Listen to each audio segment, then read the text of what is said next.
Hello and welcome to this class. This is Anurag Mishra welcoming you with the new topic that is fruit formation.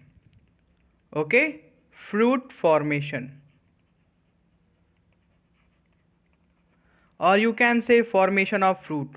इस video में हम लोग proper तरीके से देखेंगे कि फ्रूट का फॉर्मेशन कैसे होता है।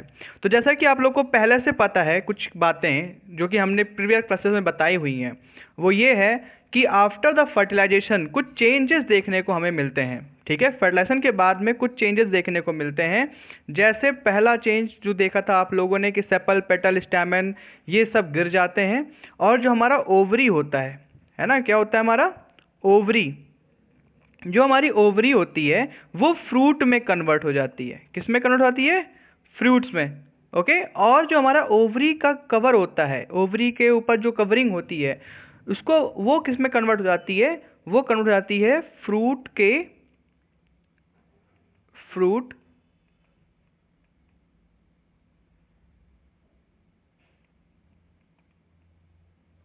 फ्रूट के कवरिंग में कन्वर्ट हो जाती है,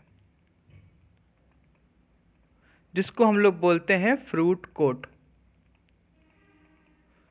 जिसको बोलते हैं फ्रूट कोट।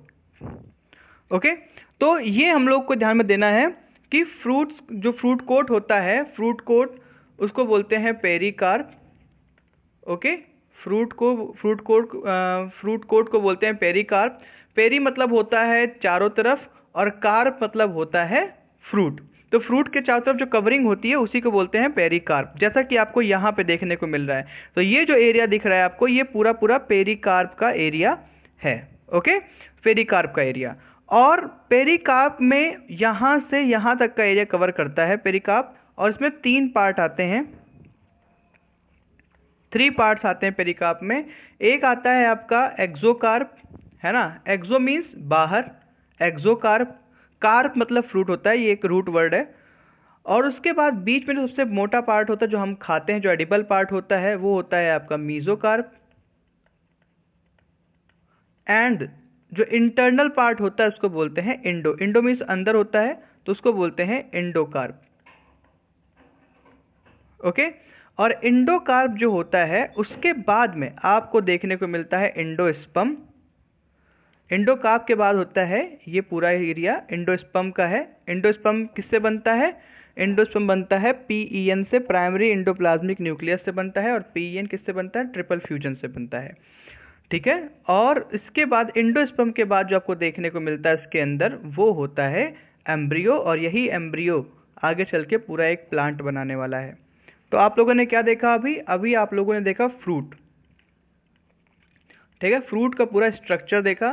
फ्रूट के लेयर्स को बोलते हैं पेरिकार्प, और पेरिकार्प जो होता है उसको 3 पार्ट्स में डिवाइड किया गया है। ये ऊपरी हिस्से को बोलते हैं एक्सोकार्प, और मिडिल लेयर को, यहाँ से यहाँ तक के लेयर को बोलते हैं मीजोकार्प, और उसके अंदर वाली लेयर को बोलते हैं इंडोकार्प। ठीक है ना, उसके बाद आपका आता है इंडोस्पर्म, इंडोस्पर्म के बाद आता है सीड। ठीक है, और जो इसके इंडोस्पर्म और एक्सोकार्प के, सॉरी इंडोकार्प के बीच में जो होता है उसको बोलते हैं आपका सीड कोट। ठीक है ना, तो इतना आपको समझ में आ गया होगा इस फ्रूट के बारे में। फ्रूट किससे बनता है? तो फ्रूट जो है वो ओवरी से बनता है। कब बनता है? जब फर्टिलाइजेशन हो जाता है। जब फर्टिलाइजेशन हो जाता है तब फ्रूट फॉर्मेशन होता है। ठीक है, इतना चीजें आप लोगों को क्लियर होंगी आई थिंक। अब हम लोग चलते हैं आगे। ठीक है, तो हमारा जो नेक्स्ट टॉपिक है वो है फॉल्स फ्रूट, या फिर कह दीजिए type of fruits, types of fruit. तो टाइप ऑफ फ्रूट में जो पहले आपने देखा, पहले आपने क्या देखा? वो था आपका ट्रू फ्रूट्स। ठीक है ना, पहले जो आपने देखा वो था ट्रू फ्रूट। मीन्स ऐसा फ्रूट, ट्रू फ्रूट उसे कहते हैं जो ओवरी से बना हो।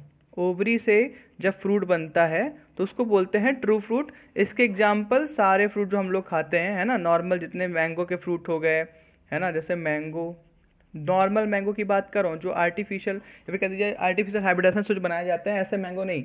जो नॉर्मल मैंगो हम लोग खाते हैं, जो पेड़ से तोड़ के खा रहे हैं, ठीक है ना। मैंगो हो गया आपका, और जो है इसके बाद आपका ऑरेंज है ना, नॉर्मल ऑरेंज है ना, एपोमेट्रिक नहीं।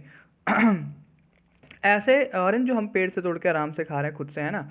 और उसके बाद आपके बहुत सारे है ना, जितने फ्रूट्स हैं वो सब किस में आते हैं, ट्रू फ्रूट्स में आते हैं। जो फ्रूट ओवरी से बना हो उसको बोलते हैं ट्रू फ्रूट। जो फ्रूट ओवरी से बना हो आफ्टर फर्टिलाइजेशन, उसको बोलते हैं ट्रू फ्रूट, ठीक है ना। जैसे कि अभी मैंने आपको दिखाया था यहाँ पे, तो ये कैसा फ्रूट है, ये एक ट्रू फ्रूट है, ठीक है ना, ट्रू फ्रूट है। फिर उसके बाद हमारा आते हैं ये ऐसा फ्रूट, ये क्या है, ये स्ट्रॉबेरी है, स्ट्रॉबेरी है ना। और स्ट्रॉबेरी में ये जो पोर्शन आपको दिख रहा है, ये वाले पोर्शन, ये सब जो दिख रहा है, ये कहाँ लगे भाई, ये हैं क्या, ये हैं सीड्स। क्या है भाई, ये सब सीड है। बताओ, हर एक फ्रूट में आपने देखा होगा सीड इनसाइड द फ्रूट होता है। स्ट्रॉबेरी में सीड जो होता है वो बाहर होता है, क्योंकि ये ट्रू सीड नहीं है, या फिर ट्रू फ्रूट नहीं है, सॉरी। ये कैसा फ्रूट है, ये फॉल्स फ्रूट है, क्योंकि इसमें जो ये फ्रूट दिख रहा है एक्चुअल में ये ओवरी से नहीं बना है, ठीक है। तो ऐसा फ्रूट जो ओवरी से ना बने, अदर देन ओवरी किसी और पार्ट से बनता है, उसको बोलते हैं फॉल्स फ्रूट। जैसे एक एग्जांपल और दिखाऊं, तो फॉल्स फ्रूट का ये देखो एग्जांपल, वो है अपना एप्पल। एप्पल भी क्या है, एक एप्पल भी एक फॉल्स फ्रूट है ना, फॉल्स फ्रूट, फॉल्स फ्रूट है एप्पल।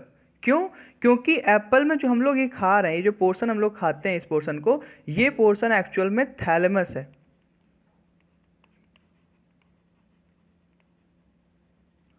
ठीक है ना। ये पोर्शन ओवरी नहीं है, ओवरी नहीं है, क्या है, ये थैलेमस है। थैलेमस क्या होता है, तो जो फ्लावर का बेस होता है, फ्लावर का जो बेस होता है उसी को बोलते हैं थैलेमस। तो इसमें कैसा होता है, मैं आपको यहाँ पे दिखाना चाहता हूँ, मैं दिखाता हूँ यहाँ पे, देखिए जैसे जैसे यहाँ पे एक फ्लावर लेता हूँ मैं, फ्लावर का नीचे वाला पोर्शन लेता हूँ ऐसे, है ना, ये थैलेमस है। इसी के ऊपर पूरा फ्लावर ऐसे बना होता है ना, फ्लावर ऐसे बना होता है इसी के ऊपर। तो हम उसको नहीं बनाएंगे जो फ्लावर बना होता है, हम थैलेमस लेंगे केवल। ओके, तो ये जो थैलेमस है, थैलेमस का जो पूरा एरिया है, ये क्या करता है, ये ओवरी को ना कवर कर लेती है। यहाँ पे ओवरी होगी, ऐसे ओवरी स्टिग्मा स्टाइल है ना, ये ऐसे पूरा ऐसे होंगे। तो ये क्या करता है थैलेमस, ये ओवरी को ही कवर कर लेता है, ऐसे आगे बढ़ता है, ऐसे बढ़ता है, ऐसे यहाँ तक, और ये आगे बढ़ा यहाँ तक पूरा ऐसे, और ये ऐसे ओवरी को ही कवर कर लिया। अब ओवरी तो अंदर हो गई, और बाहर जो फ्लशी पूरा एकदम थैलेमस यहाँ पे आ गया, और यही हम लोग ईट करते हैं। ये एडिबल पार्ट है, जिसको ईट करते हैं उसको बोलते हैं एडिबल। एडिबल मतलब खाने योग्य, तो एडिबल पार्ट है, ठीक है। तो ये है क्या, एक्चुअल में ये ग्रोन्ड कह लो, या फिर एनलार्ज्ड, या फिर एक्सटेंशन ऑफ थैलेमस है। ये थैलेमस का एक एक्सटेंशन है, बढ़ोतरी है ना, थैलेमस बढ़ गया है, और वही अपने आप को फ्रूट बता रहा है। तो ऐसा फ्रूट जो ओवरी से नहीं बना है वो क्या होता है, फॉल्स फ्रूट होता है। तो इसलिए एप्पल अपना क्या है भाई, एप्पल अपना ये फॉल्स फ्रूट है। देखें यहाँ पे, तो जो ओवरी क्या होती है एप्पल में, एप्पल में ओवरी होती है, ये अंदर का जो हिस्सा दिख रहा है ये होती है ओवरी, ठीक है ना, ये हिस्सा दिख रहा है ये ओवरी होती है, एक्चुअल में ये होती है ओवरी। और हम लोग खाते क्या हैं, थैलेमस। तो इसका मतलब हम लोग एप्पल में क्या खाते हैं, थैलेमस खाते हैं। एप्पल कैसा फ्रूट है, फॉल्स फ्रूट है। तो कहीं कोई जो है एप्पल ले आपके घर में, तो बोलना कि यार झूठा झूठा फूल आप फ्रूट लेके आए हो मेरे घर में, है ना तो ये गलत बात। तो बल्कि फ्रूट तो आप खाते नहीं हो एप्पल का, एप्पल का आप सिर्फ थैलेमस खाते हो। तो ऐसे फ्रूट्स जो ओवरी से न बने उनको बोलते हैं फॉल्स फ्रूट। आगे बढ़ते हैं, अब हम लोग का नया टॉपिक है, और वो है पार्थेनोकार्पिक फ्रूट। पार्थेनोकार्पिक फ्रूट, तो फ्रूट के हमने यहाँ पे 3 पार्ट्स आपको बताने थे। पहला था आपका ट्रू फ्रूट्स, दूसरा फॉल्स फ्रूट, और तीसरा जो पढ़ने चल रहे हैं वो है पार्थेनोकार्पिक। कार्प मतलब क्या होता है? फ्रूट होता है ना। और पार्थेनो मतलब without fertilization. Partheno means without fertilization. The fruit formation without fertilization is known as parthenocarpy। तो यहाँ पे मैं लिख भी देता हूँ बड़े बड़े अक्षरों में। The fruit formation without fertilization is known as parthenocarpy. ठीक है ना। ऐसा फ्रूट का फॉर्मेशन जो बिना फर्टिलाइजेशन के हुआ हो उसको बोलते हैं पार्थेनोकार्पी, और ऐसे फ्रूट को बोलते हैं पार्थेनोकार्पिक फ्रूट। ठीक है ना। ऐसे फ्रूट क्या बोलेंगे? Parthenocarpic fruit. जैसे यहाँ पे सीडलेस टोमेटो, सीडलेस वाटरमेलन। अब बताओ कितना अच्छा हो अगर खरबूज में जो है, तरबूज में सीड ही ना हो, इस तरबूज में अगर सीड ही ना हो कितना बढ़िया हो, है ना। और टमाटर में सीड ना हो, वाह भाई कितना बढ़िया। तो इसको सबको कराया जाता है, मतलब it is not a natural fruits, अपने आप से नहीं बनते हैं, इनको बनाया जाता है ऐसा। ठीक है ना। तो ये पार्थेनोकार्पी कहलाते हैं, the fruit formation without fertilization, है ना। सबसे बढ़िया एग्जाम्पल है आपका बनाना। बनाना में देखो पहले सीड हुआ करते थे, ऐसा ना सोचिएगा कि बनाना में सीड नहीं थे। सीड पहले बनाना में, ये ब्लैक ब्लैक जो दिख रहे हैं ना, ये जो ब्लैक ब्लैक दिख रहे हैं ये एक्चुअल में बनाना के सीड्स ही हैं। लेकिन अब क्या कर दिया गया, देखो अब बनाना में कोई सीड आपको दिखते नहीं है। तो इसका मतलब बनाना कैसा फ्रूट हो गया? पार्थेनोकार्पिक फ्रूट हो गया। भाई ये बताओ मुझे, सीड कब बनेगा? सीड तब बनेगा ना जब उनका फर्टिलाइजेशन होगा, है ना। और मुझे आप लोग बताओगे फर्टिलाइजेशन होने के बाद ओव्यूल क्या बनता है? ठीक है ना। ओव्यूल किस चीज में कन्वर्ट होता है ये बताओगे आप।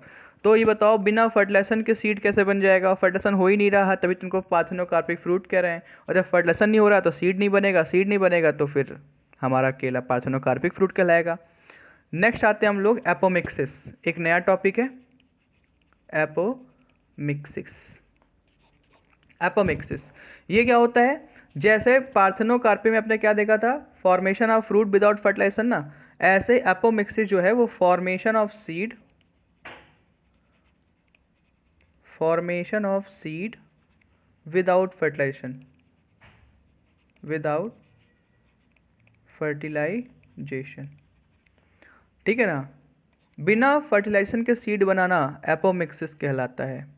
ओके। तो जैसे यहाँ पे आपको देखने को मिल रहा है कि माइक्रोस्पोर मेगास्पोर मदर सेल थी, फिर मेगास्पोर टेट्राड बनाती है, 3 डिजेनेट्स जाते हैं, एक जो है मेगास्पोर जो होता है वो फंक्शनल होता है, फिर वही आगे चल के फीमेल गैमेट बनता है जिसको एग सेल कहते हैं। फिर वहाँ से फिर दो मेल गैमेट आते हैं, एक मेल गैमेट आकर के फ्यूज आता है सेंट्रल सेल से जो बनाता है PEN मतलब इंडोस्पर्म, और दूसरा वाला मेल गैमेट फ्यूज हो जाता था आपका एग सेल से, और उससे बनता था जाइगोट, और फिर वो जाइगोट से बनता था एक पूरा पूरा प्लांट। ये था नॉर्मल तरीका। ठीक है ना। मतलब कि सेक्सुअल रिप्रोडक्शन का तरीका था। लेकिन जो आपका एपोमिक्सिस है उसमें क्या होता है, उसमें बना तो मेगास्पोर मदर सेल, लेकिन जो आपका दूसरा जब डिवीजन हुआ मेगास्पोर मदर सेल का मियोसिस का, तो वो रिडक्शनल डिवीजन नहीं हुआ बल्कि वो 2n ही रहा। जैसे यहाँ पे दिख रहा है आपका रिडक्शनल डिवीजन हुआ तो n हो गया, मतलब क्रोमोसोम नंबर हाफ हो गया। लेकिन यहाँ पे देखो क्रोमोसोम नंबर हाफ नहीं हुआ क्योंकि रिडक्शनल डिवीजन नहीं हुआ। देखो यहाँ पे 2n ही रह गया, यहाँ पे n हो गया, तो रिडक्शनल डिवीजन नहीं हुआ। और जब रिडक्शनल डिवीजन नहीं हुआ तो क्या हुआ, देखने को क्या मिल रहा है कि सेंट्रल न्यूक्लियाई के डबल डबल थे, मतलब 4n यहाँ पे हो गया, और अपना जो ये एग सेल है वो पहले से ही 2n है, और जब पहले से ही 2n है तो उसको मेल गैमेट चाहिए नहीं। जिसको मेल गैमेट नहीं चाहिए तो फिर अपना क्या, अपने में ही वो एक पूरा पूरा फ्रूट बन गया है, ठीक है ना, क्योंकि उसके पास पहले से ही 2n है। 2n मतलब डिप्लॉइड पहले से ही है। पहले अगर नॉर्मल देखा जाए तो वो हैप्लॉइड मेल गैमेट से हैप्लॉइड फीमेल गैमेट फ्यूज होकर के एक डिप्लॉइड प्लांट बनाता है। लेकिन यहाँ पे क्या हुआ कि मेगास्पोर मदर सेल जो थी वो पहले से ही डिप्लॉइड थी, वो हैप्लॉइड में कन्वर्ट हुई ही नहीं, ठीक है ना। और इससे क्या हुआ कि वो खुद में एक एम्ब्रियो जैसा बिहेव करना शुरू कर देती है और कहती है कि अपरिच भगवान है, हम ही एम्ब्रियो हैं, क्योंकि एम्ब्रियो होने के लिए 2n चाहिए ना भाई, और हम पहले से ही 2n है तो हमें कोई मेल नहीं चाहिए। ये पूरा फेमिनिस्ट है भाई है ना। यहाँ पे नारी सशक्तिकरण को पूरी तरीके से बढ़ावा दिया जा रहा, प्लांट्स भी नहीं पीछे हट रहे हैं, तो अच्छी बात है ये। और इसी वजह से क्या हुआ कि बिना मेल गैमेट के ही, बिना फर्टिलाइजेशन के ही पूरा पूरा एक प्लांट बन गया, एक पूरा प्लांट के सीड्स बन गए, और ये है कहलाता है आपका एपोमिक्सिस, ठीक है ना। तो formation of seed without fertilization ऐसा क्यों हो रहा है, क्योंकि जो मेगास्पोर मदर सेल है, मेगास्पोर मदर सेल थी, उसने रिडक्शनल डिवीजन किया ही नहीं, और उससे उसके क्रोमोसोम नंबर हाफ हुआ ही नहीं, रिड्यूस हुआ ही नहीं, तो बढ़िया है ना तो इसको बोलते हैं, जब रिड्यूस नहीं हुआ तो खुद में ही वो अपने आप को बोलने लगी कि मैं ही क्या हूँ, मतलब खुद ही बिहेव करने लगी एज अ एम्ब्रियो, तो इसलिए उसको फर्टिलाइजेशन की जरूरत पड़ी ही नहीं एम्ब्रियो बनने के लिए, ठीक है ना। इसलिए उसको बोलते हैं एपोमिक्टिक सीड, और this process is known as apomixis, ठीक है, समझ में आ गया होगा, आई होप। आगे बढ़ते हैं। अब यहाँ पे दूसरा टॉपिक जो हमारे पास है आपके लिए वो है पॉली एम्ब्रियोनी। पॉली मतलब होता है बहुत सारे, एम्ब्रियोनी मतलब होते हैं एम्ब्रियो। तो ऐसा प्रोसेस जिसमें जो आपका एम्ब्रियो सैक था, एम्ब्रियो सैक जिसके अंदर सारे के सारे सेल्स और सेंट्रल न्यूक्लियाई और आपके एग सेल ये सब प्रेजेंट थे, है ना, एम्ब्रियो सैक के अंदर मोर देन 1 और 2 एम्ब्रियो डेवलप हो जाए अगर, ठीक है ना, उसको बोलते हैं पॉली एम्ब्रियोनी। कि एम्ब्रियो सैक के अंदर एक दो से ज़्यादा एम्ब्रियो अगर डेवलप हो जाते हैं तो ऐसे कंडीशन को बोलते हैं पॉली एम्ब्रियोनी। कैसे होता है ये, आइए देखते हैं इसको अच्छे से, है ना, कि कैसे ऐसा हो गया भाई। तो आपको बताऊं, ये आपका जो है ये था ओव्यूल, सबको याद है एनाट्रोपस ओव्यूल का स्ट्रक्चर, है ना, ये ओव्यूल हुआ करता था, पढ़ा है आप लोगों ने, ठीक। उस ओव्यूल के अंदर ये जो टेस्ट इनर एंटेगुमेंट, आउटर एंटेगुमेंट, इनर एंटेगुमेंट, ये सब पड़ा हुआ था। अब यहाँ पे इस ओव्यूल के अंदर होता है एम्ब्रियो सैक, ये भी सबको याद होगा। एम्ब्रियो सैक में होती थी सेल्स, है ना, इधर आपकी 3 एंटीपोडल सेल, इधर आपका जो है 2 सिनर्जिड सेल, एक आपका फीमेल गैमेट, 2 पोलर न्यूक्लियाई, फिर सेंट्रल न्यूक्लियाई, और इन्हीं सेंट्रल न्यूक्लियाई, मतलब इन्हीं पूरे और पूरे इसको पूरे को बोलते हैं एम्ब्रियो सैक। इसको क्या बोलते हैं, एम्ब्रियो सैक, ठीक। और ये एम्ब्रियो सैक के चारों तरफ जो सेल्स थी उन सेल्स को बोला जाता था न्यूसेलस सेल्स। क्या बोलते थे इनको, न्यूसेलस सेल्स बोलते थे। ये देखिए ऐसे ढेर सारी न्यूसेलस की सेल्स हुआ करती थी। अरे थी क्या नहीं थी भाई, बताओ यार, बोलो, बी एक्टिव। इनके अंदर बहुत सारी, मतलब कि चारों तरफ न्यूसेलस की सेल्स हुआ करती थी। नॉर्मल कंडीशन में क्या होता है, नॉर्मल कंडीशन में मेल गैमेट आता है, इनको फ्यूज करता है, और यहाँ फीमेल गैमेट से मिल करके जाइगोट बनता है, और ये सेंट्रल न्यूक्लियस से एक मेल गैमेट फ्यूज होता है और वहाँ से पीईएन बनता है, ये नॉर्मल था। यहाँ पे क्या होता है कि ये जो न्यूसेलस की सेल्स हैं, न्यूसेलस की सेल्स कहाँ गया, ओ दैट्स नॉट फेयर डूड, चलिए फिर से बनाते हैं, ये गलत बात है लेकिन, है ना, सब इरेज हो गया। चलिए मैं फिर से दिखाता हूँ, ये हो गया आपका ओव्यूल, ठीक है ना, और ओव्यूल के अंदर हो गया ये एम्ब्रियो सैक, और एम्ब्रियो सैक के चारों तरफ हो गए आपके न्यूसेलस की सेल्स। भाई इतना बढ़िया डायग्राम बनाया था यार, है ना, होता है कभी कोई ऐसा कि आपकी मेहनत पे पानी फिर जाता है। कोई बात नहीं, हम नहीं हारेगा, हम पीछे नहीं हटेगा। हमको अगर कोई पछाड़ेगा तो हम उसका रिस्पेक्ट करेगा, हम उससे चिढ़ेगा नहीं। ये होती है स्पिरिट। आपको भी यही स्पिरिट रखनी है अपने अंदर। ओके, तो ये हो गया न्यूक्लियस की सेल्स,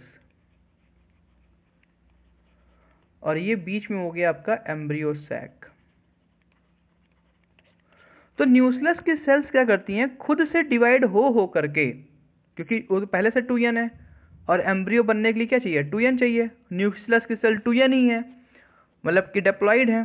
तो ये खुद में ही डिवाइड हो करके एम्ब्रियो सैक के अंदर आ जाती हैं। डिवाइड होकर के एम्ब्रियो सैक के अंदर आ जाएंगी, कुछ बाहर ही डेवलप हो जाती हैं एज एम्ब्रियो। तो एम्ब्रियो सैक के अंदर जो है, देखिए जैसे यहाँ पे एक एम्ब्रियो दिख रहा है, ये एक एम्ब्रियो दिख रहा है ना, ये एक एम्ब्रियो दिख रहा है, ये सब, ये आउटर पोर्शन को बोलते हैं न्यूक्लियस, ठीक है ना। ये जो पोर्शन दिख रहा है आपको, ये न्यूक्लियस का पोर्शन है। यहाँ पे भी देखो ये एम्ब्रियो बन जा रहा है, और कितने बन रहे हैं, ढेर सारे एम्ब्रियो बन जा रहे हैं। तो ऐसे कंडीशन को बोलते हैं पॉली एम्ब्रियोनी, कि जहां पे न्यूक्लियस की सेल्स ही आपस में डेवलप हो जाती हैं एज एन एम्ब्रियो, और इंटर करना शुरू कर देती हैं एम्ब्रियो सैक के अंदर, जैसा कि हमें सिट्रस वगैरह में देखने को मिलता है। मतलब रसीले जैसे पेड़ में मिलता है देखने को, है ना। ठीक है, तो ये पूरा आपका कंडीशन था पॉली एम्ब्रियोनी का। पॉली एम्ब्रियोनी क्या होता है, इसमें न्यूक्लियस की सेल्स ही डेवलप हो जाती हैं इन एम्ब्रियो के फॉर्म में। तो इससे क्या होता है, एक एम्ब्रियो तो अपना बन ही रहा है एम्ब्रियो सैक के अंदर, जो एग सेल से बन रहा है, बाकी ढेर सारे एम्ब्रियो बनना शुरू हो जाते हैं न्यूक्लियस की सेल्स की वजह से, और ऐसे कंडीशन को बोलते हैं पॉली एम्ब्रियोनी। तो इतने टॉपिक आज हम लोगों ने कवर किए। कौन कौन से टॉपिक आज कवर किए भाई? सबसे पहले हम लोगों ने देखा टाइप्स ऑफ फ्रूट्स, जिसमें हम लोगों ने 3 टाइप ऑफ फ्रूट देखे, जिसमें था एक ट्रू फ्रूट्स, फिर था आपका फॉल्स फ्रूट्स, और फिर उसके था पार्थेनोकार्पिक फ्रूट्स। देन उसके बाद हम लोगों ने दूसरा टॉपिक देखा था, और वो टॉपिक क्या था भाई? वो टॉपिक आपका था apomixis. And then third topic हम लोगों ने देखा, और वो था आपका पॉली एम्ब्रियोनी।